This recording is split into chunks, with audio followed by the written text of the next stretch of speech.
on YouTube? It's your boy Kenny Lore here.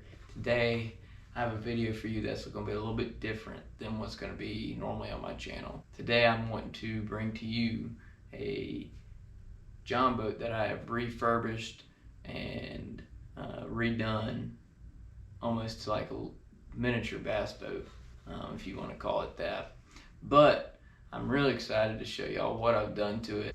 If y'all enjoy this type of content for me talking to the camera instead of getting out there fishing, let me know in the comments. But I don't plan on doing this kind of video all the time.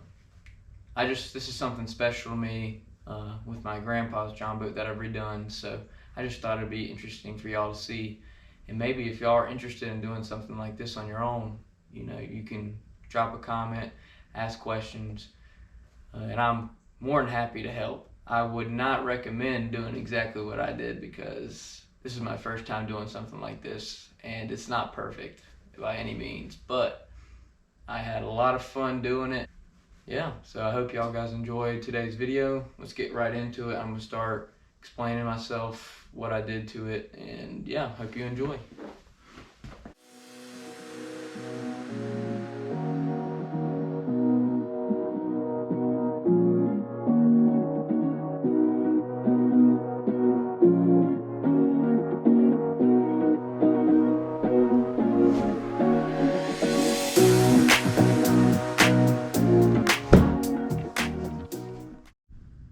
Alright guys, so just took everything out of the boat.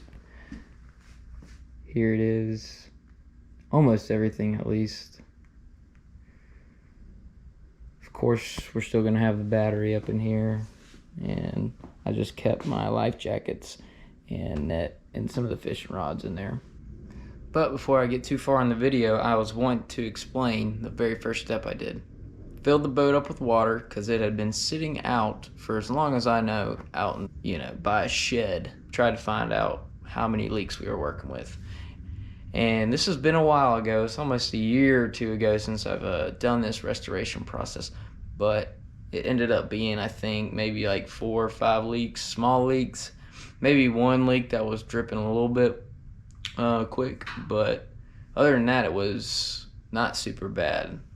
Once I did that, I went ahead and I flex sealed the whole bottom of the interior of the boat and JB welded from the outside of the boat all the points that I marked where it was leaking. And so far, like I said, it's been over a year, almost 2 years. I've had no problem with that. I understand that's probably not the best way you can do it, but it was cheap, inexpensive, and yeah, just easiest way for me to do it without having to take it to somebody or mess with it with like aluminum rods and almost like welding it back together. So I thought that was the best way. Just wanted to throw that out there before I start showing y'all the boat. Once I figured out all the leaks, got all that situated, I sanded down the interior and exterior of the boat almost down to, not to bare metal, still paint showing, but I sanded it down pretty good. This was the longest part of the build. It took me forever to complete the sanding down process. Now I thought it was worth it because I wanted a decent paint to go on there, but I will tell you that was the most straining part of it. Now the paint job on here is not super great, but I wanted that camo going for it, that camo look. And all we did here, so I painted the base almost like a deep forest green, and I bought a little kit off Amazon with spray paint cans and a whole bunch of different colors, and basically it gave it this camo effect. So you would spray the first coat of this right here on it, this really dark brown spray paint, then you come back over it on the bottom with that tan, almost like a duck camo tan for some of the almost like weeds and camo look. Yeah, I think it turned out really good for what it was. It's not perfect by any means, but it's camo, so it's not really supposed to be perfect. After I did that, the next thing I did was paint the interior this gray, and I really liked I was going for a different look at first, but I kind of like the gray. I had some gray paint, and that's why I ended up doing it gray on the interior, but I think it looks pretty good. All right, so the next thing I did was I went to Lowe's, where I worked at the time, and bought some 2x2s, some plywood for these mounts right here, and putting a floor in. Bought some carpet adhesive, and some brackets, as you see here, with some screws, and some fiberglass, some sort of fiberglass. I don't know exactly what it was called. I don't remember. It's been a while ago. But basically, it was some sort of fiberglass coating you could put on that would basically keep water out of the wood. I saw that from a YouTube video. And yeah, once I did all that, got all my materials together, I started cutting out my plywood and carpeting everything. So I cut out the plywood, carpeted all this stuff onto it, and put the flooring in basically. And all this is right here is just a insert. It literally just sits on top. And I'd like to mention too, another thing that I did underneath this plywood, I would bring it up, but it's pretty rock solid in there. I don't want to mess anything up. I put pool noodles, only because I wanted to try to make this thing, what's the word, more buoyant. Either way, I just wanted it to float. After I did all this up on the back of the boat, if you look right up here on the front, I went ahead and started framing everything out. So these 2x2s, and this was not really super planned either. This is kind of just, I looked at things that I saw online and kind of went for it.